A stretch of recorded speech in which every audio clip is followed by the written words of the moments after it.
Well, Cub, it's not that far removed from an epic battle, man, that you had. So kind of walk me through. I mean, I thought that's one that you might want to take some time off and kind of heal. But what was it like after that, kind of recovering and getting ready to come back this soon? Well, I get asked that actually a lot. And go back, watch it again. How many times did I get hit? I felt like I got caught with one good shot. I got caught with a knee at the end of the second with it to the body.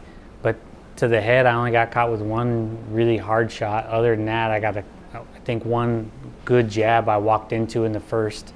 But I didn't take that much damage. My face was fine. I mean, the next week I was at a UFC event with nothing on my face. So I think it looked dramatic, because we were both throwing everything we had, but I felt like defensively I didn't take a lot of damage. So I feel like I took enough time off, and I'm ready to get back in there. Very nice. So, they announced this fight. You certainly deserved a headlining spot, but they announced this fight, and I think everybody was just like, what? Like, yeah. I don't understand. So I got to ask you, I mean, when they came to you with the fight, and what was your thought process in saying, yeah, that does make some sense?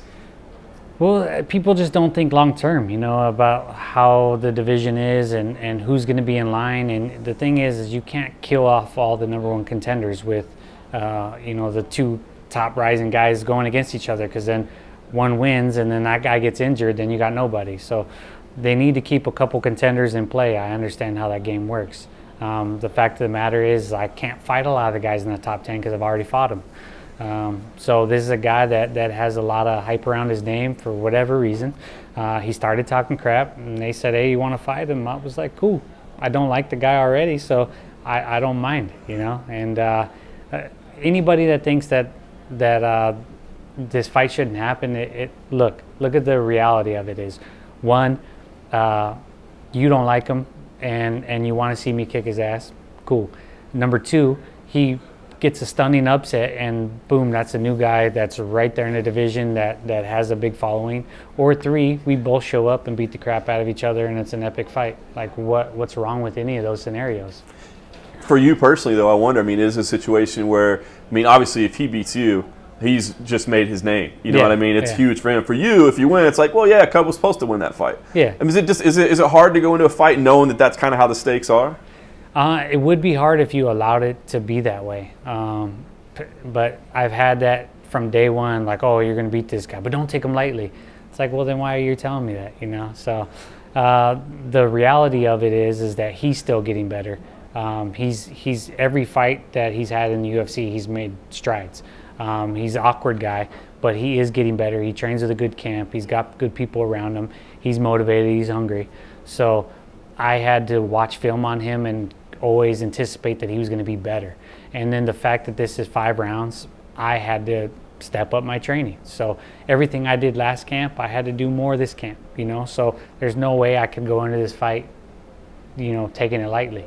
That would be stupid of me. Yeah. And so I'm ready for this. The fact that he has been kind of talking trash, and I mean, you're well into your career. You fought all the best guys in the world. So I mean, has he gotten under your skin a little bit, or has it become personal, or are you past that? No, he hasn't gotten under my skin one bit. The thing I think people don't realize is that, some guys you can push their buttons, and I'm not one of them, because the way, the personality that I have is I get angry, I hold it in, and I wait for that right moment.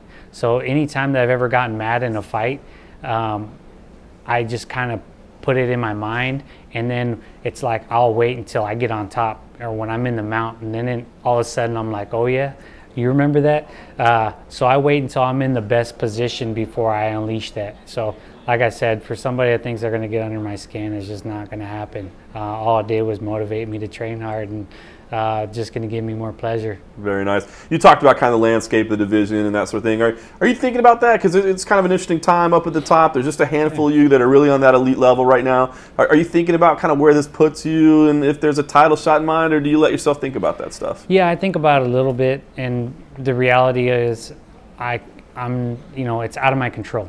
I'm just going to go out there and win fights and put on my best performances. So I know all I can do is try to be there at the right times and try to fight at the right times and make sure that strategically that I'm always in the situation to be considered. So that's all I can do. That's all I'm focused on.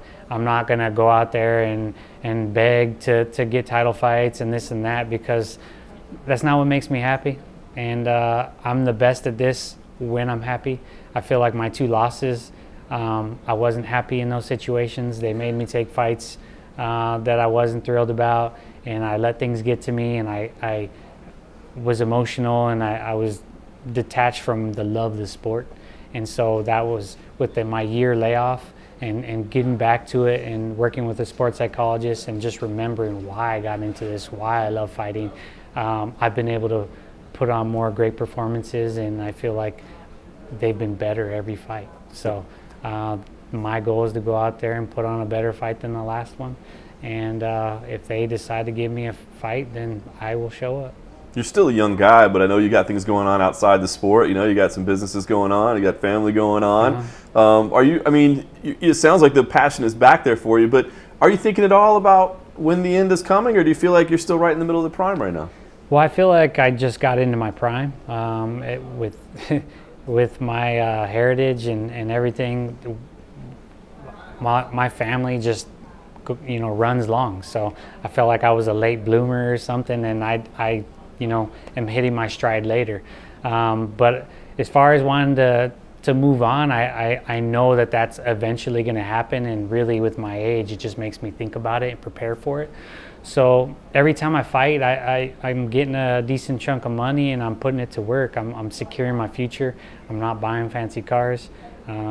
Driving a Scion right now, you know, and it's I'm more interested in taking care of my future family that I'm working on than anything else, because I've put in all this work and all this effort and all these things to have nothing to show for at the end. I feel like that would be disrespect to myself.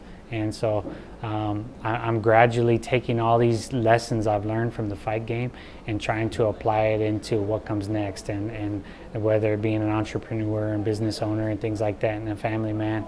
I'm really trying to focus my energy when I'm not fighting into that, so that way I have a smooth transition, and I'm a great example for the next upcoming fighters. Very nice. Well, it sounds like you're taking Artem seriously as an opponent. Yes. You're preparing for him. So, I mean, when you see this thing play out, how do you see yourself getting it done? I mean, when I visualize it in my head, I see myself stopping him, whether it be via punches or submissions. I've seen it all.